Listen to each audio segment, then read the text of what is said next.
सामईन आज हम बात कर रहे हैं अमेरिका, ईरान और इसराइल के दरमियान जंग के बाद की जो सीज़ फायर हुई थी, जंग बंदी हुई थी, उसके हवाले से कि उस जंग बंदी के क्या अहम तासुरात सामने आ सकते हैं। अगर देखा जाए तो ये जंग फरवरी के आखिरी हफ्ते में शुरू हुई थी और उसके बाद ताहाल एक महीना लगातार ये जंग चलने के बाद 7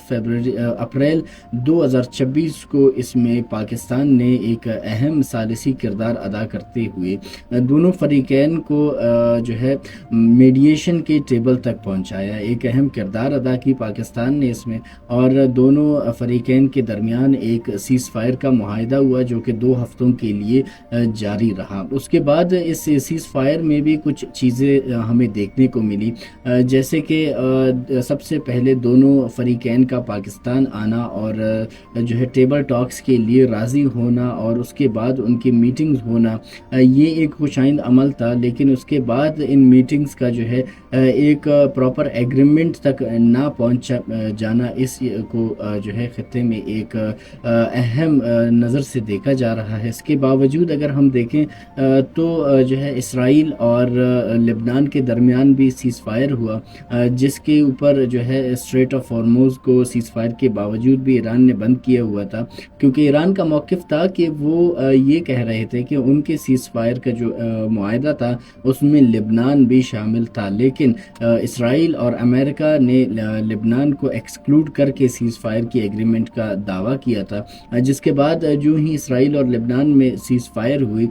तो ईरान ने स्ट्रेट ऑफ हॉर्मुज़ खोल दिया। लेकिन उसके बावजूद फिर एक दिन गुजर जाने के बाद स्ट्रेट ऑफ हॉर्मुज़ को बंद किया गया और उस पर ईरान का मौक़िफ़ ये था कि जो नाकाबंदी अमेरिकन जो है बहरिया ने जो है ईरान के बॉर्डर्स पर लगाई हुई है, ईरान के पोर्ट्स पर लगाई हुई है, इसको अमेरिका वापस कर दे, वापस ले ले। जब तक ये ब्लॉकेड वापस नहीं होगा तब तक जो है ईरान स्ट्रेट ऑफ हॉर्मुज़ को नहीं खोलेगा। अब यही देखा जा सकता है इन अहम सूरत हाल से कि जो है ईरान, अमेरिका और इसराइल, ये तीनों ममालिक जो है एक मुआहिदे के बिल्कुल करीब नज़र आ रहे हैं और ऐसा लगता है कि ये या तो इस सीज़ फायर को एक्सटेंड करेंगे या तो इसको प्रॉपर एक परमानेंट सोल्यूशन की तरफ लेके जाएंगे, क्योंकि टेम्पररी सीज़ फायर या टेम्पररी सोल्यूशन इस मसले का हल नहीं है, जो कि ईरान भी यही दावा करता है कि हमें कोई टेम्पररी तसल्ली नहीं चाहिए, हमें एक परमानेंट सोल्यूशन चाहिए, परमानेंट मसले का हल चाहिए। और इस मसले के हल के लिए जो है पाकिस्तान इसमें बहुत भरपूर कोशिश कर रहा है और पाकिस्तान अपने मीडिएशन के थ्रू, अपने सालिसी किरदार के थ्रू इस वक्त जो है इन तीनों ममालिक के दरमियान किसी न किसी तरीके से इस मसले को हल कराने की कोशिश कर रहा है और अनकरीब इंशाल्लाह हम ये भी देखेंगे कि ये मसला एक परमानेंट सोल्यूशन की तरफ चला जाएगा।